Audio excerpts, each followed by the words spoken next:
Welcome everybody. Welcome back to our monthly demonstration cooking classes. I'm Kelly Moore with the Missoula County Extension Office, and today we're going to talk about some inexpensive gifts you can make for Christmas.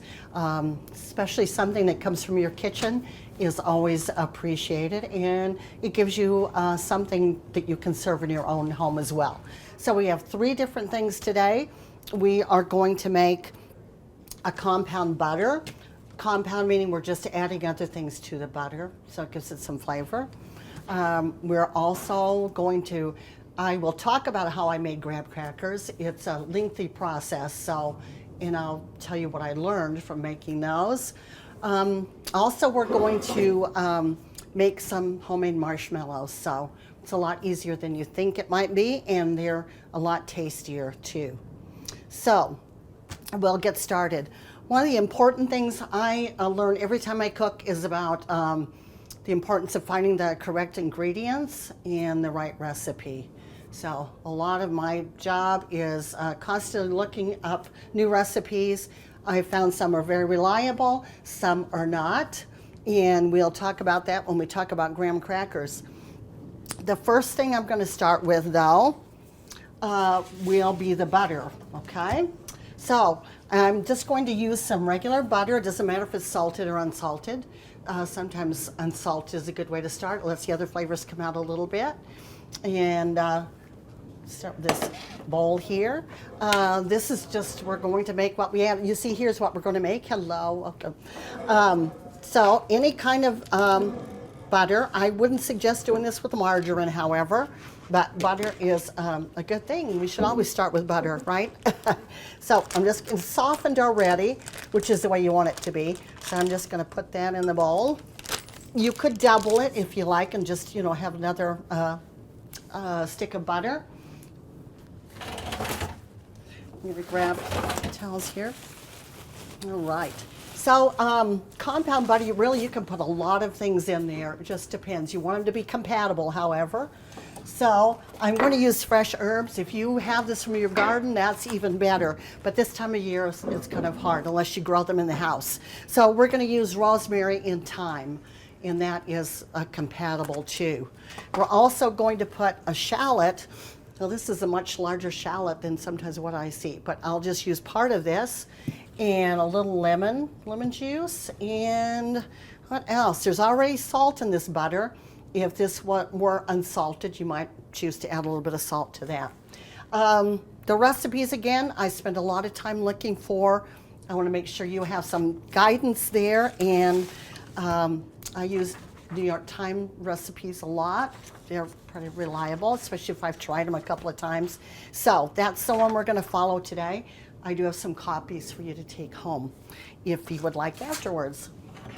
Okay, so when we're doing fresh herbs, these have been washed previously, so that's good. But if you get them from your garden or from somebody else, you might want to just kind of rinse them off a little bit, put them in a paper towel, and wrap them up, put them in the refrigerator. That's a good way to keep them fresh. And I didn't know if you can't smell these if you're just watching the taping, but otherwise I hope you will be able to smell this soon. Rosemary is a pretty strong flavor and smell, so you don't want to overdo it. Rosemary and thyme. And you're familiar probably with these herbs in the dried form. So I think it's nice for what we're doing that you use fresh ones. Dried ones will not have the same flavor, of course. And because they're fresh, your butter will be a little more prone to spoiling with the herbs in it. So you want to use it up pretty quickly. Okay. All right. So when you start, we have to chop these herbs. So we're not going to chop with the sticks too, because that's not really very palatable when you get a stick in your mouth on your bread. So with the thyme, and our recipe calls for a tablespoon. So at the thyme, we're just going to kind of strip the leaves off this way. Just stick them down on the cutting board. And it takes a little bit of doing. Okay. There we go. So I'll just see what I end up with after I kind of strip a couple of the stalks here. If you ever have a stuffy nose, you start doing this, it's guaranteed to just clear it right up. You use these herbs a lot in some Italian recipes. Okay. It's okay if you get a little bit of stem in there because we're going to try to chop them up really finely, but you don't want to get too much. And I'm thinking we're going to need one more stem to come up with about that tablespoon. All right, now there's no need to cut these separately. I'm just going to chop them along with the rosemary. And rosemary we're going to need also about a tablespoon. This recipe says you can also put in a parsley or chives. That's just up to you. Sometimes you can get a lot of flavors in there, which might be a little too much. So it's good to start with fewer. And then the next time you can build up from there.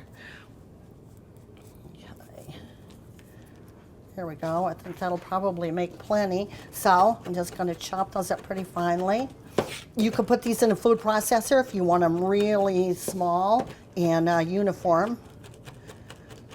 And I'm sorry about that. I don't say that you should be chopping on top of your stovetop. Just notice that. All righty. And probably you can start to smell these. Anybody can smell these or you're a little too far away? Right. And this is why you want to keep your knife sharp too, because that makes it a lot faster cutting when they're sharp knives. Put that over there. All righty.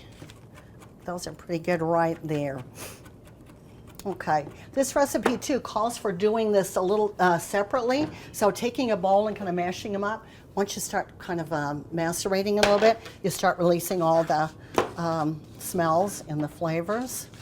Okay, so try to get these in this little bowl here. Alrighty, we're going to need a fork for this. That's what we're going to do our mashing with. Okay. Now, we're going to chop a little bit of shallot here. We're going to chop it, or you can use the microplane here. Grater. This is great.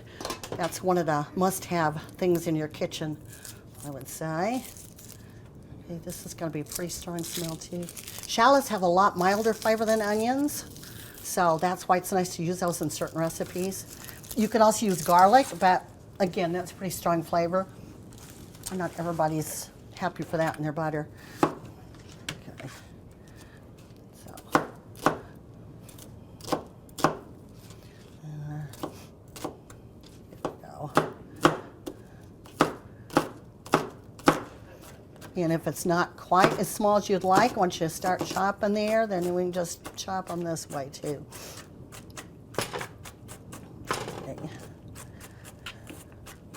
Shallots are always good to use in like a salad or something if you want a little bit milder flavor, not the strong onion flavor. Okay.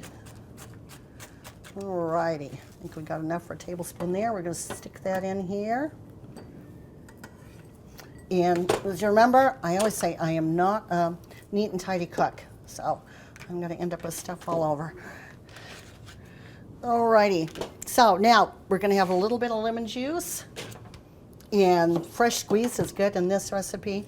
Use one of my favorite gadgets again, just this juicer here. And a teaspoon, which is about all we'll get out of this piece. Alrighty.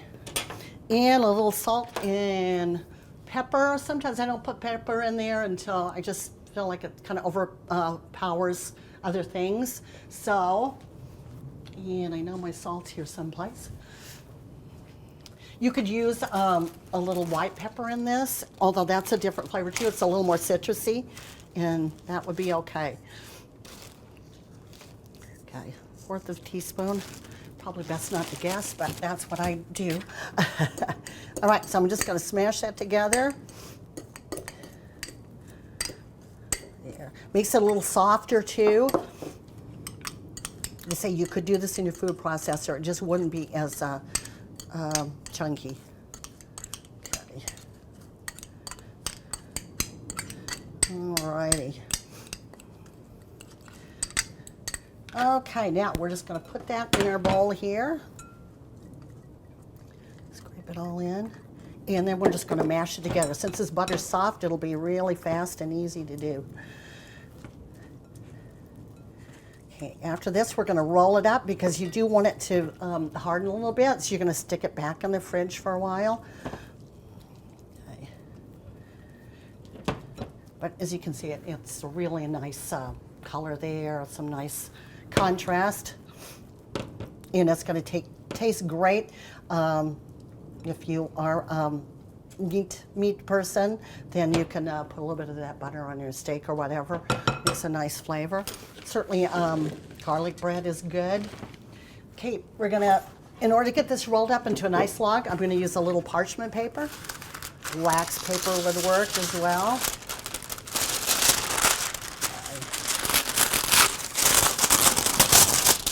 Okay. And this is where you're going to get your hands a little dirty, so I did wash those up ahead of time.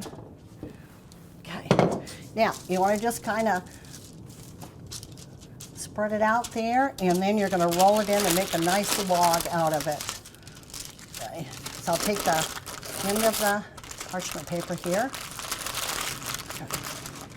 Just going to roll it like that, and then twist the ends up.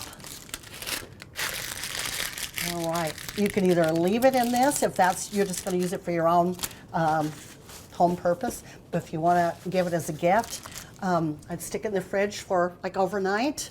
And once it's hardened, you can put it in a little bit of, what do we use before?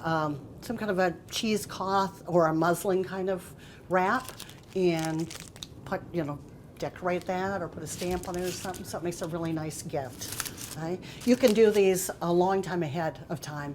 You could freeze it. Of course, since you have the fresh things in there, it's going to make it a little bit probably a little more watery possibly. So anyway, you've got lemon juice in there to keep the color good.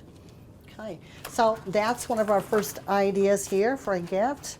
Relatively inexpensive, although butter, like everything else, has gone up in price lately. Okay. Now, always if you have people on your list that are difficult to do something for, something homemade is always a nice thing. Oh, it comes from you, it's your time you put into it, and you can decorate it however you want or enjoy it with them. Okay. So the next thing we want to do, the next two things we're going to be working on are graham crackers, and I'll talk about those, and then we're going to actually do some marshmallows, okay? These are great things to do with kids. It takes a little bit of time, but the part that takes the most time is getting your ingredients together. So I would say everything I do, I try to learn a lesson, and cooking does that for sure. But this time I learned several lessons. One is, don't assume somebody has what you need, especially these days because things are kind of in short supply. This recipe calls for graham flour. I made these probably 2 years ago, easy to find. I just went to a bulk place and there it was. This time, no. I was told, well, we used to have that, but we don't anymore, or never heard of it, or just all those things. And so you go online and you think, well, maybe I'll just order some. So a bag, which I think was about this size, was like $65. So I don't know what happened all of a sudden. So that's another lesson I learned. Another lesson is you really have to trust your recipe too, for sure, just to make sure it's going to be reliable. Yesterday, because I could not find the correct flour, I thought I'm just going to try a few. I tried 3 recipes yesterday to see which one worked the best. And I'm glad some of you are here today because you're going to get to see the differences in recipes. So could anybody tell me, what is your usually go-to kind of recipe? Is it a book? Is it online? Do you have family recipes? What do you do? A cookbook? Yeah. Okay, Marcia? Yeah, thanks. Joy of Cooking. Okay, good. You got a name? Holiday cooking, more family recipes. Okay, good. Yeah, those are all good things, and I go through those because probably family recipes, you've been able to taste them, so you know they're good. And you know that you've done a few of those recipes, so yeah, they're pretty reliable. And Marge, why do you choose that? I use America's Test Kitchen gluten-free because I get gluten-free. Yes. And so the specialty cookbooks, I mean, you can kind of make Joy of Cooking work for some of this stuff, but it's not necessary. Yeah, true. Okay, good. And I have used one of each of those for sure, but probably like what Marge said, I use the Cook's Illustrated the most. And only because when I first looked at the recipes, I thought, wow, they're in such detail, so in depth, I just thought, I don't have time for that. But the more you start using them, you think, oh, that's why you do that, and it makes sense. So not that I'm selling cookbooks, I'm not getting any sort of reward for talking about them, but this is one of my favorite cookbooks, and it's America's Test Kitchen Do-It-Yourself. This is like my go-to Bible for cooking for a lot of things. And so therefore, that's why I use a graham cracker recipe here, but it called for graham flour. So I thought, wow, that's not gonna turn out. So in doing the research, which you all know I'm interested in food history, and we always try to talk about that.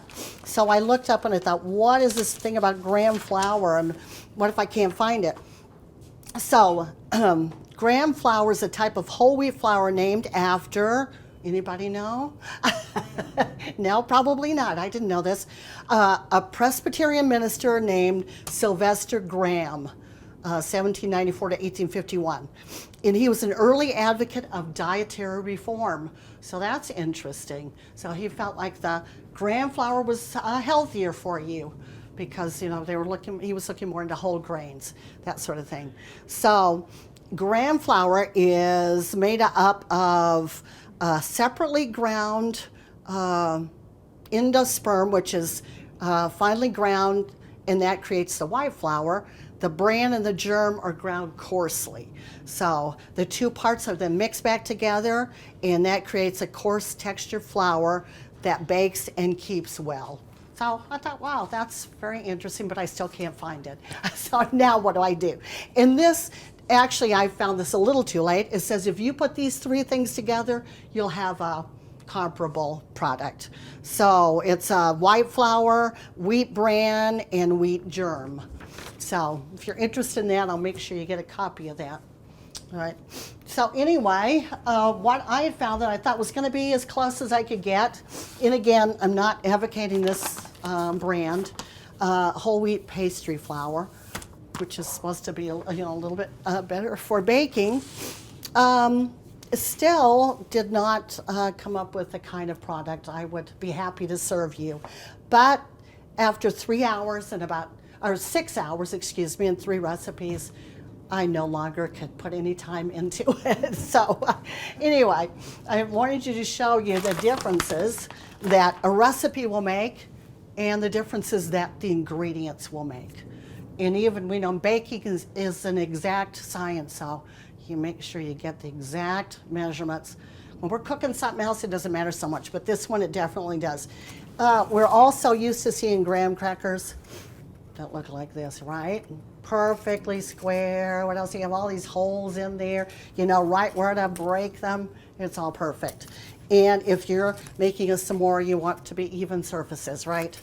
And there's nothing wrong with that. These are good. These are very good. But I like to make things myself, and I want to see what they look like. And some of these don't look great, but anyway, we got them. I tried 3 different recipes again. One was the times, just because I have access to those. And I have a subscription, so that helps. This is a result of that. And here you'll maybe have to walk up here and take a look. Right. I felt like I was playing with sand a lot yesterday because this is the consistency. Oops. Okay, and I want you to also look at the color there. That's going to tell you something. Okay, that's the Times recipe. And let me see if I can keep this straight. Remember what's this? Dough recipe. This is the dough recipe. Yes, yes. And let's see. This is the outcome of that one. You can also taste that dough, see if you can tell the difference. Now, a lot of people will go to do something like what you might see on Pinterest, which is fine. There's a lot of great recipes there, but you do have to be careful. You don't always know. In a lot of our recipes are beautiful pictures. That looks great, doesn't it? You think, well, mine's going to look just like that.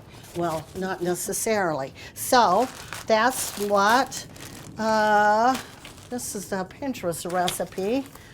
I wanted to do the before and after just so you can see the differences.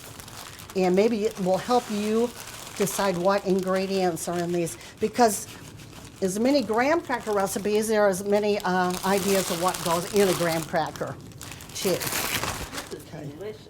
Yeah, it melts in your mouth kind of thing. Does it make you feel like more like what a graham cracker should be like that you've tasted, or? Well, I would like graham crackers to taste like that. Okay, perfect. Okay, now taste this one. I want you to see what you would think from that. It's much darker. It's darker.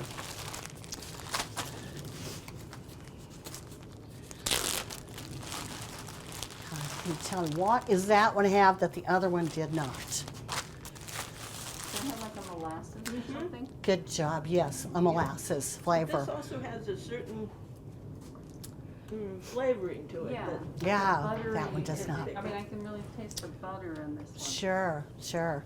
And that's the thing, this is a very strong molasses flavor. Now, if you like molasses, that's great. And molasses is good for us, but if you're not crazy about that, that's probably not one you're gonna choose to make. Now, this is the one that was the America's Test Kitchen, Books Illustrated. That's a result of that one, so, yeah. Can have a taste of that one and see. And it's all kind of the consistency of sand. It is, that one? Yeah, yeah. Is it before you bake it? This is before you bake it. Now, the actual baking process is simple, and so that part doesn't take long. But depending on the kind of flour you use, you just don't have that really great product afterwards, because either like this one, and I'm going to unwrap these because you're welcome to taste those. Some of these are very dense. They don't have the best flavor. These I felt like look a little bit more like the graham crackers. And of course, you're going to, depends on how thickly you cut these or how thinly you do. But again, like I said, I made these 2 years ago, had the exact same things they called for. They were perfect. I thought, I'm going to make these all the time. So, and So what do you think is not perfect about these? well, I mean, we don't have to eat perfect food for sure, but not up to my standards that I wanted to be Good as for a you. texture? Yes. So, what's that? I'm sorry. Texture? Or? The texture, and plus, I mean, some of them the cracks, because you got to roll it in between two pieces of parchment paper, and there were a lot of cracks. Like, it just reminded me of being on the beach and not having enough water. I added a little bit more water by the time I got to this one, but you know, and that's the thing. I thought, I well, like the flavor of this one. if you hopefully if come to the next class I do, I might have a completely different results because so that's More time to experiment. exactly more time, and I'm going to order something, so I will have it not at $65 a bag, but hopefully I can find something a little cheaper. But anyway, that was interesting to be able to try the 3 different ones. And after that being said, you might just want to go back to these. But that's the fun part of cooking, is that you learn as you go along, and sometimes you think, I'm not going to ever use that recipe again, or I'll give it another try, see what happens.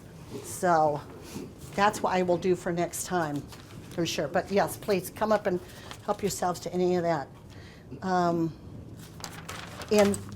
the intent from the originator of the graham flour was to make for a healthier diet.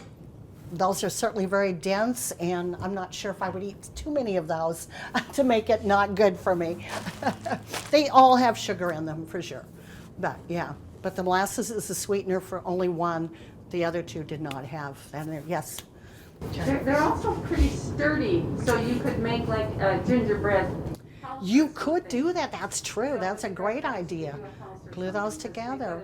Yeah, that's true. And maybe back then, that, you know, when that recipe was first originated, maybe that was the intent, to make something sturdy, easier to travel with, something that, yeah, lasted a while. So that is the story of graham crackers for today. Okay, now our other recipe, we're going to make homemade marshmallows. These do take some time, so we'll not get them. We'll make them today. They would not be ready typically till tomorrow because they do have to dry out. I do have some samples, however, they did turn out, so you'll get to taste those. Anybody tell me what are some of the ingredients you think might be in marshmallows? Gelatin. Pardon? Gelatin. Gelatin. Yes, you're exactly right. Sugar. Yes, you're exactly right. Egg white. No, but all that makes sense. It would be egg white. No, not egg white.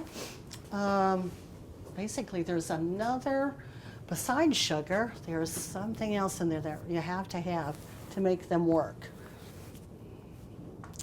It's kind of a thing that gets a bad name anymore. That you don't want to find it in a lot of your foods. MSG. It does, but that's a good answer. It does not have that. Corn syrup. Yes, there's the bottle right here. I know. Oh, yeah.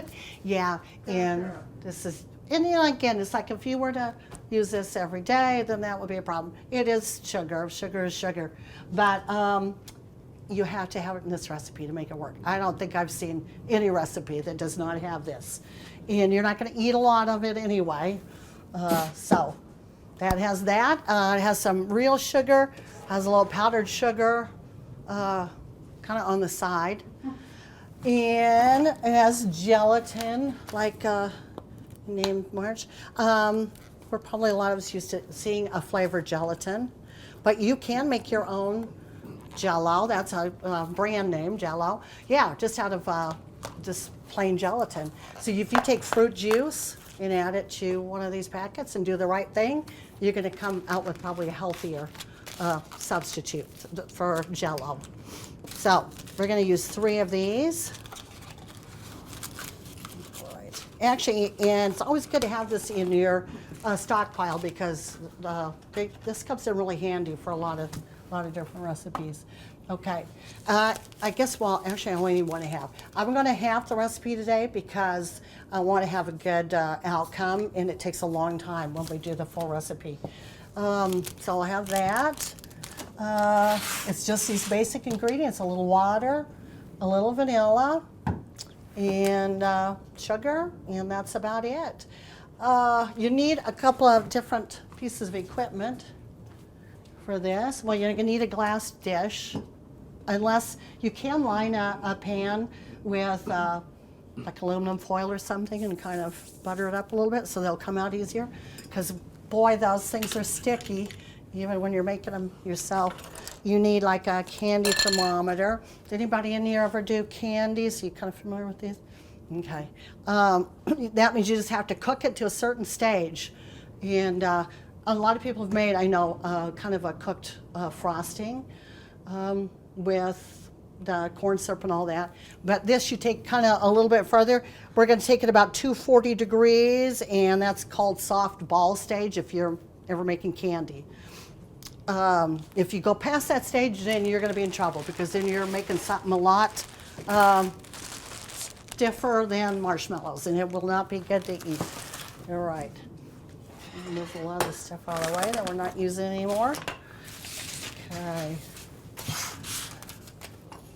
All right. Now this, I'll tell you another source of a lot of recipes I use. And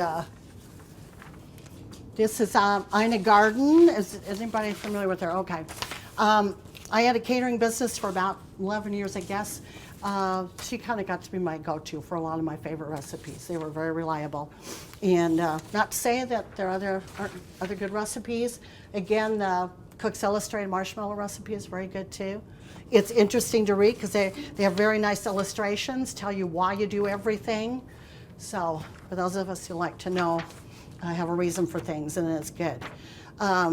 This recipe of hers is pretty fast and easy, so we're going to do that. You need also probably a standing mixer, because you got to whip this thing forever. You could do a hand mixer, but your hand's going to get very tired. So in this mixer, we go way back. This is my first mixer. I did a lot of, fed thousands of people with this. Yeah, so I don't ever want to see it go. I just moved it to work, so, because I did get a brand new one. But I still like this one. We have a lot of good memories together. All right. So this is the glass dish we're going to put our marshmallows in. You don't have to butter this or anything, but you got to have everything ready to go when it's ready. It's going to be very hot. Okay. So, and this is going to be a little bit noisy for a few minutes too. What we have to do first is put our gelatin together with a half a cup of cold water. And it takes, you got to just let those two sit together for a while. It takes a while to do their thing, okay? So there's a 1 packet, oops, and a half of another packet. Now, another thing too I learned, when you think you know what a half of something is, more than likely you don't. So what I'm gonna do is put this in a container, let's see, so you can see. I'm gonna look for another little bowl over here so we can find out for sure what is a half. No. And sorry, every time I come to the library, I think I know where everything is, but not always. I have to reacquaint myself here. There's a glass bowl. Right here, okay. So I'm gonna dump out a full packet here. I don't know if it tells you exactly how much is in here. No. All right, but we're gonna see if we can figure it out. So I've got a teaspoon here. So I'm gonna see how many times I can fill up this teaspoon. When of course I'm gonna need something to put it in too, right. Boy, it takes a lot of dishes to do all this stuff, doesn't it? Okay. All right, so here's 1 teaspoon. Now, let's see if I can get another teaspoonful here. All right, so 2 teaspoons in a packet of gelatin, in case that's ever a game question, right? So we're gonna have that, we're gonna end up with what? Just 1 teaspoon, yeah. And we'll save that for another time. Okay, so 1 packet and a half is 1 teaspoon there. All right, now we're gonna put our, calls for, let's see, a bunch of water. There we go, half a cup of water, and of course half a cup is 1/4 of a cup, so we have our math lesson here too. I'm just gonna pour that on top. Let's see. Right on top of the gelatin, okay? And I just kind of swirl the bowl a little bit so I can make sure that all the gelatin gets kind of taken up there. You don't have to stir it or anything, just let it sit there for a little while. Okay. All righty. Now, the rest of the part, we're gonna go over here to the stove, because now this is the part we have to start cooking a little bit. And I'll make sure, I think everybody can see. All right. The last time I worked on this stovetop too, I'm used to working with gas, so I came close to burning whatever I was working on. I'm gonna step over and pull these shades. All right, so now we are going to combine the sugar. So we need, since we're doing a half a recipe, 1.5 cups of sugar. Half of that is, anybody, what's the salt? Okay. 3/4 of a cup of sugar, yes. And I have that measured out in this plate right here. So we're gonna go ahead and pour this into our pan. Okay, there we go. Then we're going to add the syrup here. We need our water. Okay. A half a cup, so another 1/4 a cup of water. We're gonna do half again. Everything's a half. That's the thing, it helps if you write that all down on your recipe, because I've many times started doing a half of something and then I get mixed up and we're back to doing a full recipe before I even know it. Okay, so we're gonna just do a 1/2 a cup, I mean a 1/4 of a cup with our sugar. A little bit of salt, which is right here. 1/4 of a teaspoon, so we need about 1/8 of a teaspoon, right? And let's see where our teaspoon went to. Here's a 1/4, we'll do half of this one. And a lot of people ask me, well, what kind of salt do you use? And there really is a big difference. So, did you come to our salt class before that we had? We've had a, okay, I couldn't remember. I've done a salt class at the extension office before, and we let you taste a lot of different types of salt. So it's interesting, there's a real difference. And so everybody's probably got their favorites. One salt that pours out, I won't say the name, is not my favorite. So that's probably the last one I go to. I like to use kind of a kosher salt that has a really nice flavor. It works well with anything. Let's see, I'm going to need a spoon here. All right. And so we've got that going. We're going to turn our heat on because we want the sugar to dissolve. And that's the important thing. If that sugar doesn't dissolve, you're not going to have marshmallows. So if any of you have ever made jam or jelly, yeah, you know the importance of that. Get rid of those sugar crystals. Okay? All right. All right, I'm going to put this corn syrup in here. Like I say, you're not going to do this every day, so it's not too bad if you just have it occasionally. I wouldn't substitute the dark corn syrup at all. If you ran out of the other, then you just have to wait and make your marshmallows later. Sometimes you can't substitute one thing for the other.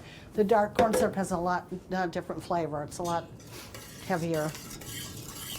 Okay, so we just got those together, and we're just going to patiently bring those up to temperature here. Make sure I've got the right burner on.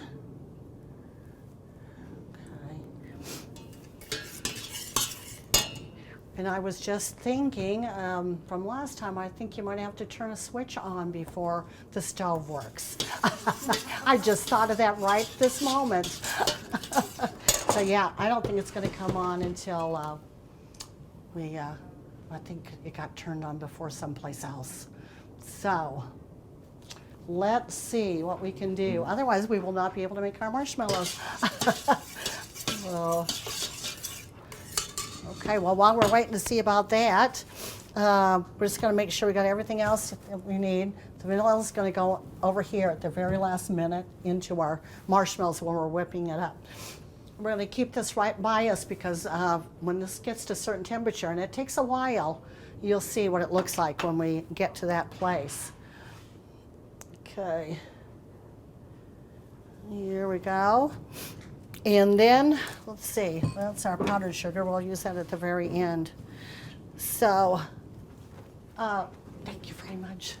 A candy thermometer is specifically for candy. Don't try to use anything else that you think might work. I mean, like temperature, like the immersion one, any of that. Definitely this is it for high temperature. This goes up to about 400 degrees, so yes. Instant read, thank you, Terry. No, they're not good for that at all. So that's it. Use the correct equipment for whatever you are doing that helps you succeed. Thank you so much. Let's hopefully that, yes, perfect. You saved the day. Thank you, Mike. Okay, we have heat. So now we can get started. All right. Make sure we have a clean working surface here.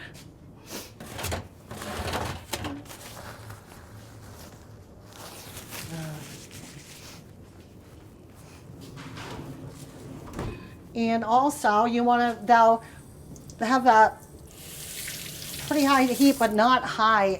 And on the flat top surfaces, I know sometimes the heat kind of comes and goes, so it's pretty hard to, but you just don't want to walk away from this, all right? Okay. You say the marshmallows, they're pretty time consuming until you've made them over and over again, I guess, so it's not something you want to walk away from. All right, stirring that around. Okay.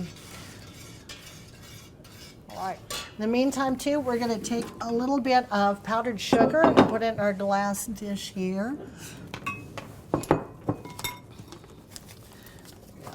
powdered sugar is such a mess. You can just take a little bit and it just flies out all over the place. So I'm going to just use this regular sieve here because if you try to sprinkle around on your own, it's not the same result. Okay, and you want to cover the bottom of the pan because this stuff is really sticky. So that kind of it helps you to spread it around a little bit. Okay. Could start smelling that sugar a little bit. If something happens, and this does happen to kind of almost burn, you want to just throw it out and start all over. And as you can see, it's starting to get a little bit more liquid. You can tell that the sugar crystals haven't melted because you can see them coating the spoon. That's why it's nice to use a metal spoon if you have it. Because you won't see those at all when it's reached a point that we're going to let it start boiling. I promise you it's not burning. It smells like it is, but I think there was something on the burner, maybe a little rosemary or thyme. So you can see it's, look at the back of the spoon, it's starting to get there. Melting all the sugar crystals. Getting better. I make fudge, and if you use that, you know. Oh, sure. The candy Sometimes I thermometer. do the quick, but it's really fun to do the real fudge. Oh, yeah, exactly. Yeah, because I mean, Yeah, that's the best. one recipe does use like a marshmallow kind of cream thing, doesn't it? So that's, okay, so now if you can see through the mirror, hopefully, that it's starting to boil. And at this point, I wouldn't turn your burner down too much because you got to keep it at a constant boil for a while. I usually wait just a little bit before I start putting the thermometer in there. Of course, we have the recipe, so it is going to go faster for sure. That was our intent. And so now it's a very clear liquid, as you can see. But the more it boils, it's going to start changing a little color, get a little more brownish looking. So that's what we want, because then that's getting closer to the candy stage there. And if I were just to put the thermometer right in the middle, what would happen? It's just going to shoot right up there because you just have it right over the flame, right? So I'll just stick it down occasionally. And I mean, they have these things always you can put on the side of the pan, but again, I like to kind of do it myself. So I'm going to stick that in there. Already it's starting to change colors a little bit. Okay. All right, and since I pulled it off of the heat a little bit, and of course, now you can tell I'm starting to shoot up a little bit, but it's not shooting way up there fast. So we're at about, about 160 degrees right now. So we're going to just let it go a little bit longer. And what temperature are you looking at? Is it for? On the stove itself, well, it's on like about a 7. It's between medium and high, so kind of halfway between. And again, every stove cooks differently. When are we trying to get the? I'm sorry, we're trying to get to 240. Yes, which is the soft ball stage of candy. When I So, was a little kid, we used to find the soft ball in a glass of water. Yeah. oh, sure, that's true, because it just, yeah. Well, no, because I didn't come from a household that made candy. We just bought it all the time. But yeah, that's a great way to do it, for You sure. didn't have a candy thermometer, that's what you used. Right, Soft ball or hard ball. yeah, yeah. Yeah, well, necessity is the mother of invention, that's true. So that's when people started doing these thermometers, huh? Okay. And because there's just such a small amount, I'm going to be really careful to make sure it's not getting hot too fast. Because once it passes, if it goes up to like, 275 to 300, then it's too late. We could throw it out. It's just, not going to work. So let's try this again. And wow, like last time, I think I was right on the verge after making 3 recipes of graham crackers. It was not a good marshmallow time, but the marshmallow was like strings. It was just very, very sticky. And so it doesn't taste like that today. It worked out in the end, but okay, 200, we're getting there pretty close. Plus, I'm kind of somebody who cannot have a lot of distractions when I'm cooking. I'm concentrating, and kind of hard when you have a lot going on. Okay. Kelly, do you have the recipes for us? I do. Terry, there's might be, there's the graham crackers. I thought I would, yeah, let you choose the one that you wanted the recipe for, then I'll get those to you for sure. And again, we make sure that we're not selling recipes or handing them out just to everybody. I mean, we are just, borrowing them from the extension office. We always say they're provided through that. If you go back to check everybody, make sure it's okay, probably the Times would say no. They're kind of picky sometimes on, but they want you to have a subscription, so I do recommend that. Then you get tons of recipes. And you don't have to get a subscription to the newspapers, just the recipes, if you want. Okay, getting very close. Okay, probably just about 3 to 4 more minutes and then we'll be ready to go. And then what we're gonna do from there is to go ahead and pour it right, slowly stream it into the mixer. And remember we had the gelatin in the cold water. It's a little different consistency now. It's all soaked up, so it looks a little bit like a rubber or something down there. So it's gonna do its thing.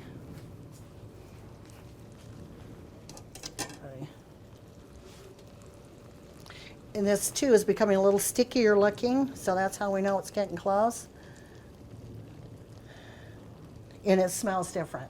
You can smell that cooked sugar.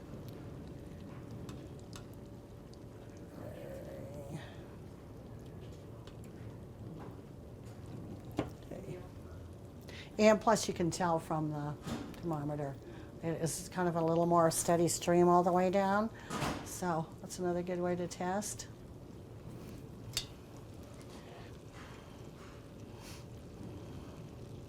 So you want to try to use a pretty solid bottom pan too, because it's reaching that heat. Okay, perfect. So I apologize, this is going to be kind of noisy because these things are always very noisy. I'm going to take our pan and slowly I'm going to stream this into our bowl. So now you can see this looks a lot like syrup. So, all right. And you don't want to wait too long before you start doing this because it does change things in a hurry.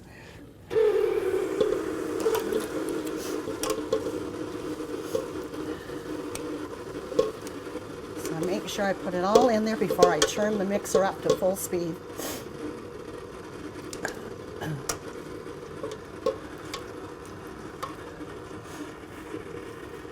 Oops.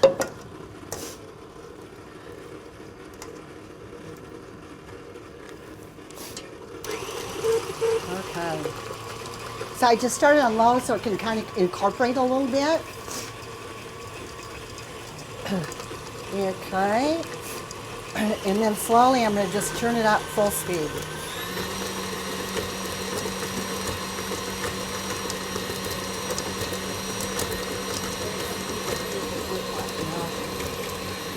we go.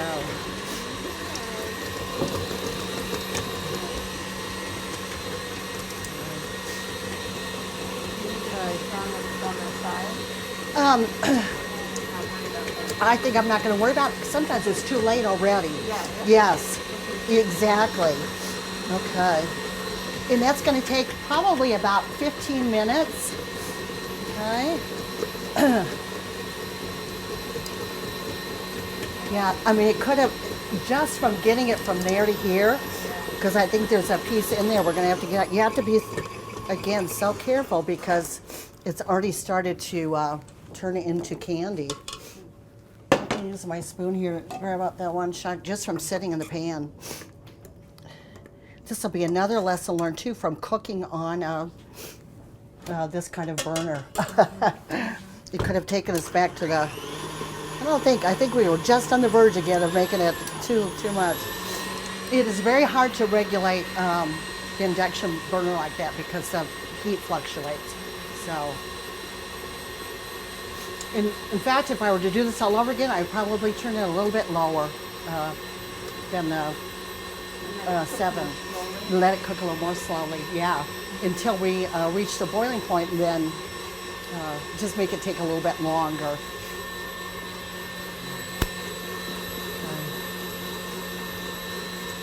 And this probably will take a little less than 15 minutes because we have a smaller amount too. But we've got our pan already ready. And, whoops. And we're gonna need, let's see, calls for a tablespoon of vanilla, but we're gonna do half of that, of course. This is a brand new thing of vanilla, so I'm gonna have to take this off the top. The price of vanilla has come down a little bit, which is good because wow, it was way up there. I like to use the real thing. You can make your own vanilla too, as a matter of fact, but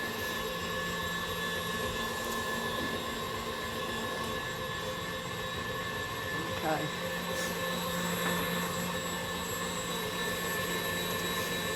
Okay, I'm gonna test this and see how it looks so far. So you can kind of see it's almost like a little bit of a frosting kind of stage. We want it to be a little bit more than that. And turn it on again.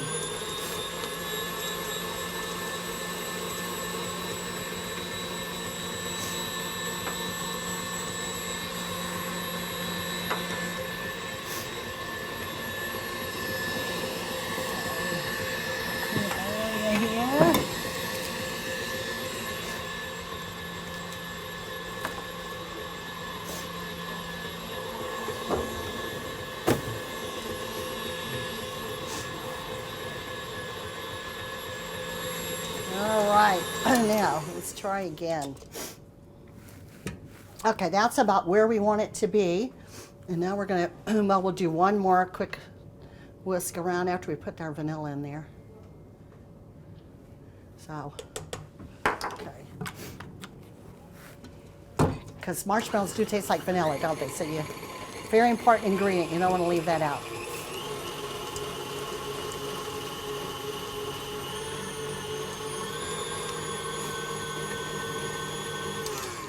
Alrighty.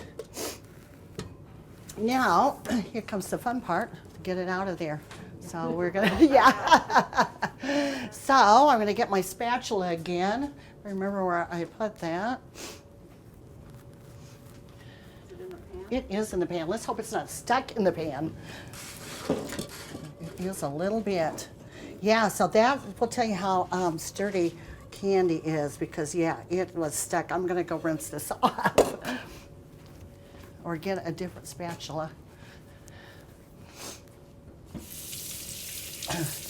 And that's the thing. Once these dishes, once you get your marshmallows out of the other bowl, I suggest you just soak it for a long time in some pretty hot water. I think I've got another spatula we're going to use.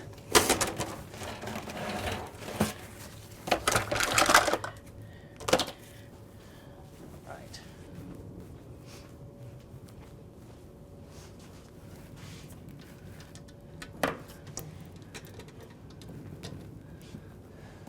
So you can see, does that look like marshmallow? Yes.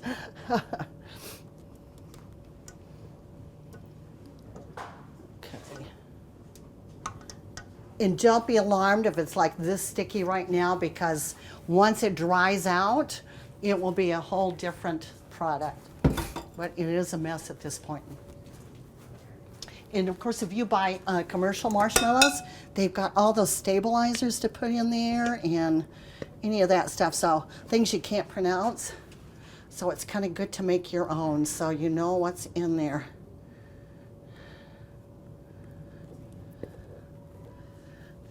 I've never made just a half a recipe of this, so we will see how much we can get out of the bowl. Speaking of which, does it work if you double the recipe? Some recipes you can't double. Right. Much like candy. Yeah. Exactly. You know, that is a very good question, Terry. I have not doubled that recipe. I tend to like to do 2 separate ones because then I don't lose a count of what I have in there. 2, if, you know, this is just like impossible to get that off of your finger, whatever. then I just will take a little bit of powdered sugar again, and it just kind of helps you release that. Yeah, and powdered sugar is good for marshmallows anyway. We might just end up making one giant marshmallow in here, which is okay. Yeah, very, very sticky stuff. I mean, you could almost put wallpaper up with this, I'm sure.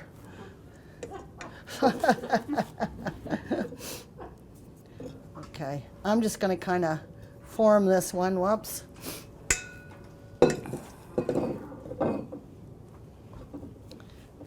Oops. Okay, again, because the heat was a little bit inconsistent over there, it looks like a mess, but I promise you, if you kind of get it to lay down in the pan and kind of smash it out with your hands. And this was interesting to try a half a recipe because it doesn't even cover up the half of a dish that would make sense. Okay, so anyway, that's kind of what it's going to look like, and then you just leave it sitting out. Of course, if you made the full recipe, it would cover up the entire dish. Leave it sitting out uncovered because the air is going to dry it out. Obviously, put it someplace where you won't have anybody jumping up on the counter to take a look at it. And then just leave it, and tomorrow it would be ready to cut. If you fill up the entire dish, of course you could cut squares, or you could do it another way, and I'll give you a sample here. These recipes are really get your hands dirty kind of recipes, aren't they? You have to use a lot of towels. Okay. Because with kids in mind, this is what we have here that turn out. These are a little bit like mini marshmallows. So I'd like you to taste these. These were not done with a special cutter. These were kind of an accident one day. I was thinking, what would make it more like a mini marshmallow shape? So I decided to use an apple core. So if you put the apple core in the powdered sugar and then press down and twist a little, it pops right out. And so it looks like the little ones. Yeah, so help yourself and taste them. Yeah. Yes, and this is probably made the size too for like little people if they wanted smaller graham crackers.